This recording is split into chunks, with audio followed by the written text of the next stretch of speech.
Today we're going to be working on this Shindaiwa EB802E, and this is pretty much the same as a lot of RedMax and Husqvarna stuff. This just comes with a non-adjustable barrel carburetor. I don't like these at all. And of course, if this were a regular carburetor, I put on my little blower here, I could have just adjusted this and made it work correctly. But it's not that simple with these. I've got in here a Chinese carburetor that was $12, and I'm going to show you all another method of adjusting these as well, but we're just going to install the Chinese carburetor. Supposedly it has an adjustment on it. Let's see what we get in here.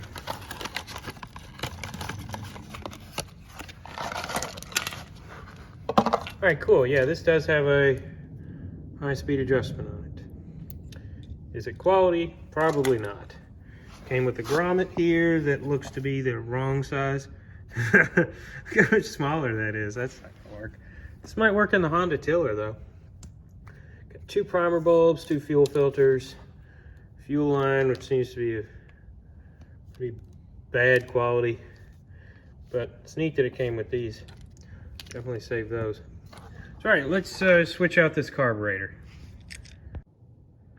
One thing interesting about this too is it looks almost identical to what you'd find on a GoPed Sport. So if you want a cheap adjustable carburetor for your GoPed Sport, I don't really see why this one wouldn't work. The only difference is where the fuel lines come out. But hell, I might get one of these for the Sport if it works. It's all right, let's take this apart. Sorry, I'm getting distracted. This is their Allens. So I'm gonna use one of these Harbor Freight hex keys. Get those loose. I'll take those out. Really, it'd probably be a good idea to disconnect your fuel lines before you take that out. And I just take a flathead and push, you know. It's pretty easy. Because a lot of times, if you just go grabbing at these with pliers, it'll mess them up. That doesn't seem to be the case here. But, yeah.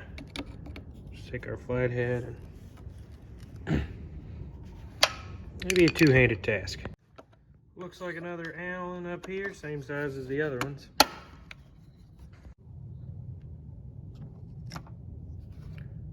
That just slides forward, up, out, and then you can just pull it on out.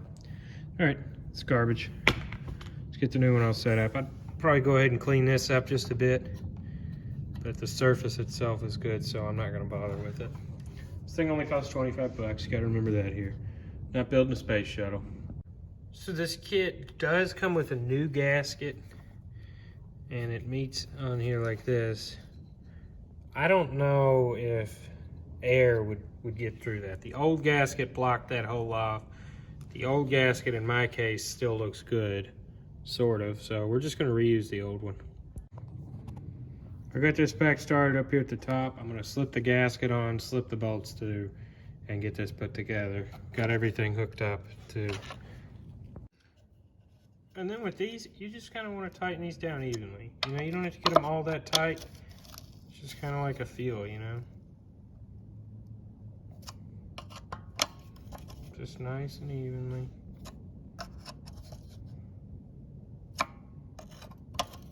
All right, let's see if this works. I didn't notice that. That needs to be going all the way and hitting on, the plastic piece needs to be hitting the other one. It needs to go all the way wide open, and it also needs to return all the way to idle. So I need to readjust this, bring this out a bit. So I want to go ahead and try to start it. Prime it a few times. Put it on choke. Then we'll lock the throttle on. Spits it at about half throttle. Make sure the kill switch is on.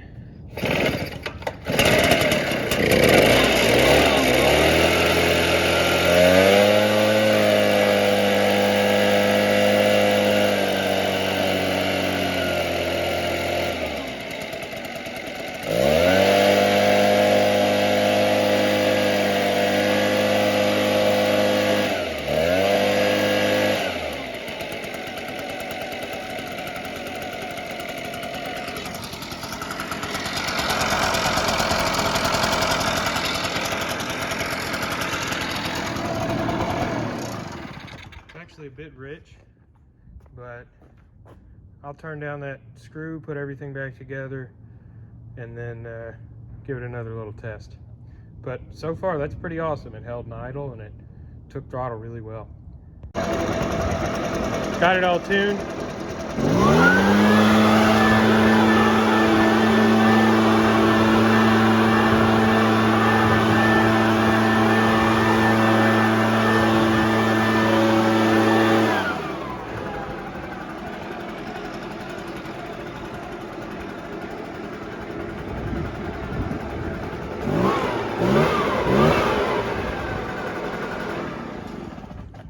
Awesome. That's really as good as it gets for this. And I just had to turn this in a bit, and the way you'd want to tune that is get it wide open throttle and turn it till it stops 4-stroking, and then just like a tiny bit more, like 1/8 of a turn. So after it stops 4-stroking. But that was awesome. I really like that this is adjustable. It holds an idle great. It really works. Definitely worth $12. And to think that I actually bought this for $25 from a small engine repair shop that said it wasn't worth fixing. Because, I mean, I guess they really shouldn't be putting these on stuff.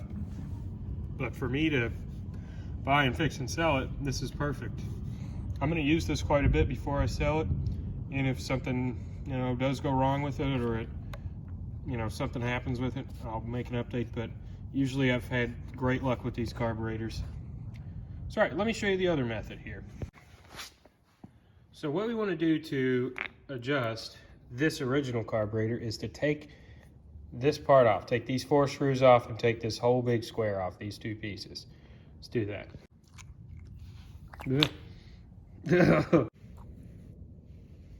So then once you get that off, you'll want to remove this diaphragm and gasket.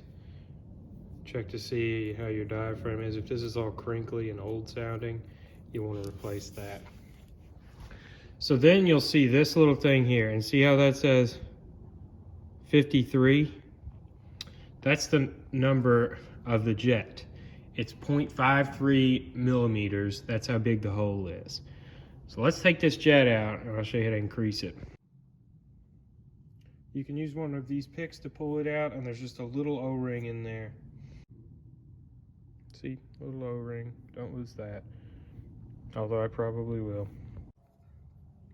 So this thing, it's just a jet, like in a scooter carburetor or that 4-wheeler carburetor or something like that. That's just a jet. And on the adjustable one that I just installed, that screw that comes out like right here, goes in there, and as you unscrew it, it just expands, you know, the amount of fuel that can go in through here. It's not just set like this. So the way to increase this is to get this micro box twist drill, whatever. It's a little cheap drill bit set. It's like $8. You can order them from China, or you can pay a little more and order them from, you know, America and have them shipped sooner. But I'd probably go up to a 60. So this is a 0.53, or yeah, you want to go to a 0.60. So then you get the 0.60 drill bit and drill it out. Now, one thing to note with these is that you probably want to mic these things before you start drilling with them. I've had them say like 0.70 millimeters, and it's like you mic it and then convert it again, it's like, you know, over 80. So you definitely want to mic with these. But yeah, you just pretty much hold that and twist this thing, and it drills right through there. And yeah, it's easy.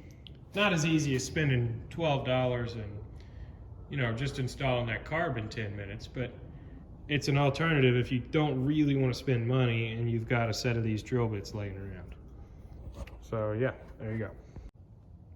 So if you are interested in drilling these jets and doing something like that to fix your OEM carburetor instead of buying a Chinese one, here's a little bit more on that.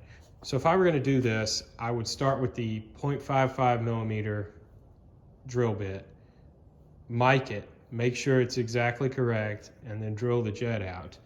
Then put the carburetor on, see how it runs. If it's still a bit lean, then I'd go up to the 0.60 millimeter or the number 60 jet. One thing that is kind of different about drilling out the jet in this versus drilling out, say, an idle jet or a main jet in the four-wheeler or the jog or the Cub or anything like that is that, well, let's take the four-wheeler for example. You know, I had it maxed out on the rich side on the mixture screw, and it still seemed pretty lean at idle.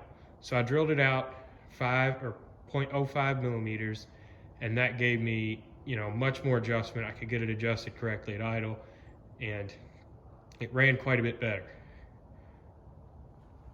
But I could fudge it with the mixture screw if I went too rich on it. You can't really fudge it with this, so that's why I say take the slow steps. You know, don't just jump up 10 or 15 points. Just, you know, take it slow, and you're probably gonna have to take the carburetor off a few times. Again, it's not really worth doing for me. Now, I'll rebuild these, I'll put diaphragms in them if I have the parts laying around, but most of the time it's easier just to buy the Chinese carburetor, because 9 times out of 10, the Chinese carburetor works great. And it's adjustable, so you won't have to worry about messing with it too much. If it gets bogging out or it gets lean, you just turn that screw and it's fine. But yeah, I figured I'd share that just in case anybody wanted to try drilling the jets out. I hadn't seen anybody do that before.